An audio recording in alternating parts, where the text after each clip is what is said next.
Hello everyone, so welcome back to our channel. आज हम वापस कंटिन्यू करने वाले अपनी क्लास 12th इकोनॉमिक्स की रिवीजन सीरीज, जिसके अंदर हमने अब तक में क्या क्या पढ़ लिया। तो हमने नेशनल इनकम वाले अपने यूनिट के अंदर सारी की सारी पहले तो खत्म कर दी अपनी थ्योरी।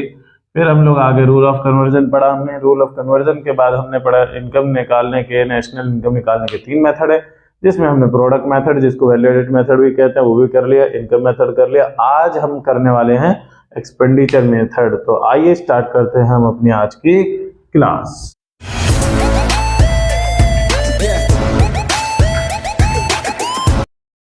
हाँ जी भाई, तो देखो आज की क्लास में हम पढ़ने वाले हैं एक्सपेंडिचर मेथड के बारे में। तो एक्सपेंडिचर मेथड जो हमारा है उसके द्वारा हमें करना क्या है। तो देखो इसमें हम पढ़ेंगे कि पूरी की पूरी इकोनॉमी के अंदर टोटल खर्चा कितना हुआ है। अब सिंपल सी बात बताओ कि जब कोई भी खर्चा करता है तो उसको किसी न किसी प्रकार के गुड्स मिलता ही मिलता है, या गुड्स नहीं भी मिल रहा है तो सर्विस तो मिलती है। तो पूरी इकोनॉमी के अंदर लोग कितना खर्चा कर पाएंगे, जितना गुड्स एंड सर्विस प्रोड्यूस हुआ है। तो इसलिए कहा जाता है एक्सपेंडिचर मेथड के द्वारा जो वैल्यू हमें मिलती है 7-8 एग्रीगेट में से, उसका नाम क्या है, जीडीपी एमपी। क्योंकि खर्चा उतना ही होगा जितना प्रोड्यूस होगा, और जितना प्रोड्यूस होगा उसको हम क्या कहते हैं, gross domestic product at market price. अब देखो क्या है कि जीडीपी एमपी मतलब पूरे देश का होने वाला खर्चा। तो पूरे देश के अंदर जो खर्चा होता है वो कितने टाइप का होता है, 3 टाइप का। कैसे कैसे? तो मैंने आपको नॉर्मल पहले भी बता रखा है कि भाई हम लोग जो है इस देश में खर्चा जो करते हैं वो कैसा कैसा करते हैं। या तो खाने पीने का खर्चा कंजम्पशन के लिए, या दूसरा लोग बिजनेस में पैसा लगाते हैं, तीसरा वो खर्चा जो अपने देश से रिलेटेड होता ही नहीं है। ठीक है, तो देखो इसमें 3 खर्चे आते हैं। सबसे पहला कि पूरी कंट्री के अंदर जितने भी लोग हैं उन्होंने कंजम्पशन करने में कितना पैसा लगाया, फाइनल कंजम्पशन एक्सपेंडिचर। फिर इसके बाद है हमारा कि पूरी की पूरी कंट्री के अंदर लोगों ने बिजनेस में कितना पैसा लगाया, बिजनेस वगैरह सेट करने में कितना पैसा लगाया, तो फाइनल इन्वेस्टमेंट एक्सपेंडिचर। ठीक है, और इसके बाद हमारा लास्ट आता है जो हमारी कंट्री का खर्चा नहीं है, दूसरी कंट्री वालों का खर्चा। तो दूसरी कंट्री के खर्चे को हम क्या कहते हैं, नेट एक्सपोर्ट, है ना। देखो सबसे पहला है फाइनल कंजम्पशन एक्सपेंडिचर की पूरी कंट्री के अंदर लोगों ने कितना खाने पीने में खर्चा किया। खाने पीने में जो खर्चा होता है वो कैसे होता है, एक तो इंसान अपनी खुद की इनकम से करता है, और एक कुछ चीजें जो है गवर्नमेंट के द्वारा प्रोवाइड करवाई जाती है। तो अगर इंसान ने खुद से लिया है तो that is called private final consumption expenditure. क्या है, प्राइवेट फाइनल कंजम्पशन एक्सपेंडिचर। और अगर वही पैसा क्या है गवर्नमेंट ने खर्च किया तो उसको हम क्या कहेंगे, उसको हम कहेंगे गवर्नमेंट फाइनल कंजम्पशन एक्सपेंडिचर। ठीक है, तो देखो अगर हमने निकालना है फाइनल कंजम्पशन एक्सपेंडिचर तो कंजम्पशन एक्सपेंडिचर किधर से होगा, 2 जगह से होता है। या तो लोग प्राइवेटली करते हैं, गवर्नमेंट के द्वारा करवाया जाता है। तब जब हम इन दोनों के दोनों खर्चे को क्या कर देंगे, ऐड कर देंगे, तो हमको क्या मिल जाएगा, हमें मिल जाएगा फाइनल कंजम्पशन एक्सपेंडिचर। कोई दिक्कत? क्लियर। फिर आता है इन्वेस्टमेंट एक्सपेंडिचर। अब देखो इन्वेस्टमेंट एक्सपेंडिचर के अंदर थोड़ा सा लोचा है, क्योंकि इसके कुछ और भी नाम है।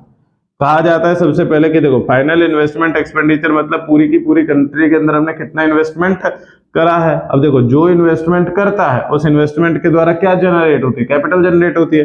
इसलिए फाइनल इन्वेस्टमेंट एक्सपेंडिचर जो है इसका एक और नाम है। क्या नाम है, ग्रॉस डोमेस्टिक कैपिटल फॉर्मेशन। की पूरी कंट्री के अंदर कितना कैपिटल जनरेट किया गया है उसको हम कहते हैं ग्रॉस डोमेस्टिक कैपिटल फॉर्मेशन और फाइनल इन्वेस्टमेंट एक्सपेंडिचर। अब ये देखो हमारी पूरी की पूरी कंट्री के अंदर जितना भी पैसा लोगों ने बिजनेस के तौर पे या बिजनेस मोटिव से लगाया है वो किस में लगाएंगे, तो जो भी बिजनेस ओनर्स हैं, फैक्ट्री वगैरह चलाते हैं, उनका पैसा जाएगा किस में, या तो जाएगा मशीन वगैरह खरीदने में, या जाएगा उस मशीन को चलाने के लिए जो चीजें चाहिए होती है। जैसे पढ़ा है ना बीएसटी में, पढ़ा होगा आपने क्लास 12th की बीएसटी में ही, चैप्टर नंबर जो 10 है अपना, कि 10-11 में कि एक होती है फिक्स्ड कैपिटल, एक होती है वर्किंग कैपिटल। फिक्स्ड कैपिटल मतलब जो आपका सालों साल चलेगा, वर्किंग कैपिटल मतलब उसको काम में लाने के लिए कुछ एक्स्ट्रा खर्चा होता है, जैसे रॉ मटेरियल्स का खर्चा, ये सब। तो देखो कंट्री के अंदर आपने जो कैपिटल जनरेट करी है उस कैसे कैसे होगी, या तो फिक्स्ड एसेट्स में या वर्किंग एसेट्स में। तो फिक्स्ड एसेट्स वाले को हम क्या कहते हैं, ग्रॉस डोमेस्टिक पूरी कंट्री के अंदर फिक्स्ड कैपिटल फॉर्मेशन, कि हमने फिक्स्ड कैपिटल जो है वो कितना जनरेट किया है, that is called gross domestic fixed capital formation. और रॉ मटेरियल से रिलेटेड चीज को हम क्या कहते हैं, नेट चेंज इन स्टॉक। क्या कहते हैं, net change in stock. Net change in stock का भी मतलब पता ही होगा, closing stock minus opening stock. Last आता है कि लोग ना बिजनेस मोटिव से, जरूरी नहीं है बिजनेस में पैसा लगा, वो कुछ वैल्यूएबल चीजें खरीद लेते हैं जैसे सोना, चांदी, डॉलर्स, दूसरी कंट्री की करेंसी, तो उनको हम क्या कहते हैं, नेट एक्विजिशन ऑफ वैल्यूएबल्स। मतलब वैल्यूएबल्स मतलब जो भी हमारी वैल्यूएबल चीजें हैं उनकी एक्विजिशन मतलब होता है नीलामी के बाद का प्राइस, मतलब जिस रेट पे भी उसको बेच रहे हैं।